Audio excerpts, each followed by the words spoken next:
তোমাদের মধ্যে অনেকেই আছো যাদের মাথার মধ্যে বা মনের মধ্যে এই কোয়েশ্চেনটা ঘুরে বারবার যে একটা রিলেশনে থাকলে কতবার মিট করা উচিত, প্রিয় মানুষটার সাথে কদিন দেখা করা উচিত একটা স্ট্রং রিলেশনশিপ এগিয়ে নিয়ে যাওয়ার জন্য। তো এই কোয়েশ্চেনটা শুধু তোমরা না, আমার যে ফ্রেন্ডস আছে তারাও জিজ্ঞেস করেছে আমাকে। তো তাদের জন্য এই ভিডিওটা আমি শেয়ার করছি এবং তোমরাও প্লিজ ভালো করে বুঝো ব্যাপারটা। আমার ওপিনিয়নটা আমি তোমাদের সাথে শেয়ার করছি। এটা রিলেশনশিপের কত বছরে তোমাদের রিলেশনশিপ সেটার উপর ডিপেন্ড করছে, আবার বলতে পারো নাও করছে, মানে ডিপেন্ড করে না এটার উপর। তুমি তাকে কতটা ভালোবাসো সেটার উপর ডিপেন্ড করে। এখানে চলে এসছে অনেকটা যে তুমি তোমার পার্টনারকে কতটা টাইম দিতে চাও। ঠিক আছে, দেখা করাটা সাইডে রেখে টাইম দেওয়ার কথাটা ভাবো, তাহলে দেখবে তুমি অ্যান্সার পেয়ে যাবে। তোমার পার্টনার তোমাকে কতটা ভালোবাসে, কতটা টাইম দিতে চায়, সেটা অনুযায়ী কিন্তু দেখা করাটা। এবার তুমি বলবে সে কাজে ব্যস্ত থাকে তাই দেখা করতে পারছে না, এটা হয় না কখনো। দেখা সে করবেই, তার মনের টান থাকলে সে দেখা করবে, এবং দেখা না করলে সে পারবে না থাকতে। কথা বলছে যেমন সে দেখাও করতে চাইবে, সামনে থেকে দেখে কথা বলতে চাইবে, ফেস টু ফেস।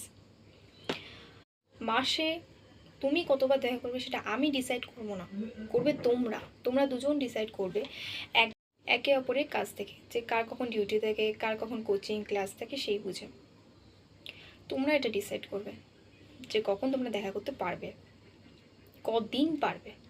যত দেখা করবে তত রিলেশন ভালো থাকবে, তত একে অপরের প্রতি টান বাড়বে। দেখা করা বন্ধ করলেই কিন্তু রিলেশনে একটা খামতি রয়ে যায়।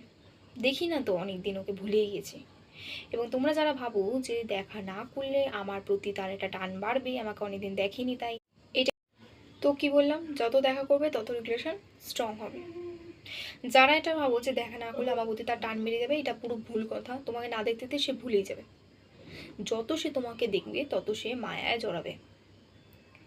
একটা মানুষের সাথে তুমি দেখা করবে, তার মনে কথা বুঝবে যে সে তোমাকে কি আগের মতো ভালোবাসে কি না, সেটা তুমি সামনে থেকে দেখি তার সাথে কথা বলেই বুঝতে পারবে। কিন্তু তুমি ফোনে কি করে বুঝবে যে সে কি ভাবছে মনের মধ্যে বা কি চলছে তার মনে? সামনে থেকে দেখে তুমি তার ফিলিংসটা বুঝতে পারবে যে সে কি আগের মতো ভালোবাসে তোমাকে, নাকি একটু কিছু গ্যাপিং আছে, কিছু খামতি আছে তোমার রিলেশনে। সামনে থেকে ফ্রন্ট টু ফ্রন্ট কথা বলে এগুলো বোঝা যায়, ওই জন্যই মানুষ দেখাটা করে। তো তাও আমি এটা বেসিক্যালি তোমাদের বলে দিচ্ছি যে রিলেশনে থাকাকালীন কদিন দেখা করা উচিত মাসের মধ্যে, মানে কম করে হলেও 4 বার। 4 বার দেখা করতেই হবে। প্রত্যেক একটা মানে উইকের মধ্যে একটা ডেট ফিক্সড করে নেবে যে এই ডেটেই আমরা দেখাটা করব। 4 বার কিন্তু করতে হবে। 4বারের যদি কেউ কম করে দেখা তাহলে সে তোমায় ভালোবাসে না, একদমই না। এর চেয়ে বেশি করা ভালো, এর চেয়ে কম চলবে না। 4বারেরও বেশি, মানে একটা মাসের মধ্যে একটা মাসের দিন কম, এক মাসে 30 দিন বা 31 দিন, তার মধ্যে কেউ কি তোমাকে 7 দিন 8 দিনও টাইম দিতে পারছে না?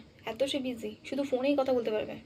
ওটা ফেক রিলেশনশিপ, ওটা ফেক রিলেশনশিপ। যেগুলো ফোনে কথা হয় সেগুলো ফেক রিলেশনশিপ। ভিডিও কল করো, ভিডিও কল বা ফোনে যেটা হয় সামনে সেটা হয় না।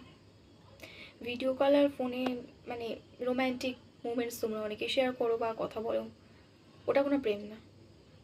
প্রেম হচ্ছে সামনে গঙ্গার ধারে গিয়ে বসে কথা বলা, মিট করা, ডেট করে একে অপরের কথা শোনা, এটা ডেট, সত্যিকারের ডেট। তাই বলবো সামনে থেকে দেখা করাটা খুব ইম্পর্ট্যান্ট, 4 থেকে বেশি। 4। তো ওই বোকা কথাগুলো আমার সামনে বলো না প্লিজ। কেউ লিখো না যে 4 দিন দেখা করতে পারছে না, খুব বিজি থেকে গেছে, তাহলে রিলেশন করো না। 4 দিনও দেখা না করতে পারলে অনেক কম টাইম দিলাম, তা বলছি মিনিমাম 4 দিন। 4 দিনের বেশি বললে কিন্তু ভালো থাকবে রিলেশন, খুব ভালো থাকবে, একে অপরের প্রতি টান থাকবে, একটা আলাদাই ফিলিংস থাকবে যে আবার দেখা করে তোমার যার ভালো লাগছে না। এই যে এই ব্যাপারটা ব্যাপারটা তখনই আসে যখন তুমি দেখা করবে। তুমি এটা ভেবো না যে সে তোমার সাথে দেখা করছে না বা তুমি তার সাথে দেখা করছো না, ব্যাস সে তোমায় খুব মিস করছে।